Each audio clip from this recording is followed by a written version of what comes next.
mot démocratie, liberté et égalité ne servent qu'à tuer les femmes. Vous venez conquérir ni diriger personne. Je voudrais aider tout le monde dans la mesure du possible. Juifs, chrétiens, païens, blancs et noirs. Nous voudrions tous nous aider si nous le pouvions. Les êtres humains sont ainsi faits. Nous voulons donner le bonheur à notre prochain, pas lui donner le malheur. Nous ne voulons pas haïr ni humilier personne. Dans ce monde, chacun de nous a sa place et notre terre est bien assez riche. Elle peut nourrir tous les êtres humains. Nous pouvons tous avoir une vie belle et libre. Mais nous l'avons oublié.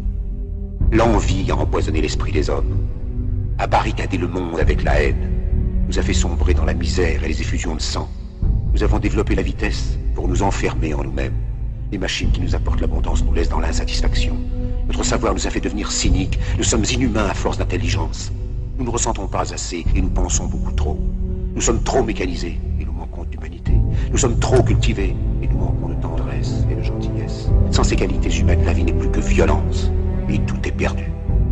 Les avions, la radio nous ont rapprochés les uns des autres. Ces inventions ne trouveront leur vrai sens que dans la bonté de l'être humain, que dans la fraternité, l'amitié et l'unité de tous les hommes. En ce moment même, ma voix atteint des millions de gens à travers le monde. Des millions d'hommes, de femmes et d'enfants désespérés, victimes d'un système qui torture les faibles et emprisonne les innocents. Je dis à tous ceux qui m'entendent, ne désespérez pas. Le malheur qui est sur nous n'est que le produit éphémère de l'avidité, de l'amertume de ceux qui ont peur des progrès qu'accomplit l'humanité. Mais la haine finira par disparaître, et les dictateurs mourront, et le pouvoir qu'ils avaient pris au peuple va retourner au peuple. Et tant que les hommes mourront, la liberté ne pourra pas périr.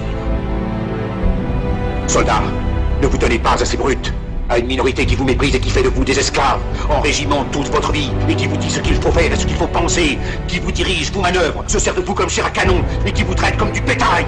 Ne donnez pas votre vie à ces êtres inhumains, ces hommes-machines, avec une machine à la place de la tête et une machine dans le cœur. Vous n'êtes pas des machines, vous n'êtes pas des esclaves, vous êtes des hommes. Des hommes avec tout l'amour du monde dans le cœur. Vous n'avez pas de haine, sinon pour ce qui est inhumain, ce qui n'est pas fait d'amour.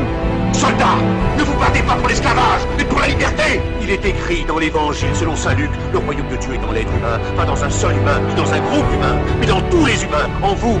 Vous, le peuple qui avez le pouvoir de créer les machines, le pouvoir de créer le bonheur. Vous, le peuple, en avez le pouvoir de rendre la vie belle et libre, le pouvoir de faire de cette vie une merveilleuse aventure. Alors au nom même de la démocratie, utilisons ce pouvoir. Il faut tous nous unir. Il faut nous battre pour un monde nouveau. Descendre l'humain, qui donnera à chacun l'occasion de travailler, qui apportera un avenir à la jeunesse et à la déesse la sécurité. Ces brutes vous ont promis toutes ces choses pour que vous leur donniez le pouvoir. Ils mentaient. Ils n'ont pas tenu leurs merveilleuses promesses. Jamais ils ne le feront. Les dictateurs s'affranchissent en prenant le pouvoir, mais s'ils font un esclave du peuple. Alors il faut nous battre pour accomplir toutes leurs promesses. Il faut nous battre pour libérer le monde, pour renverser les frontières et les barrières raciales, pour en finir avec l'avidité, avec la haine et l'intolérance. Il faut nous battre pour construire un monde de raison, un monde où la science et le progrès mèneront tous les hommes vers le bonheur. Soldats, au nom de la démocratie, unissons-nous tous!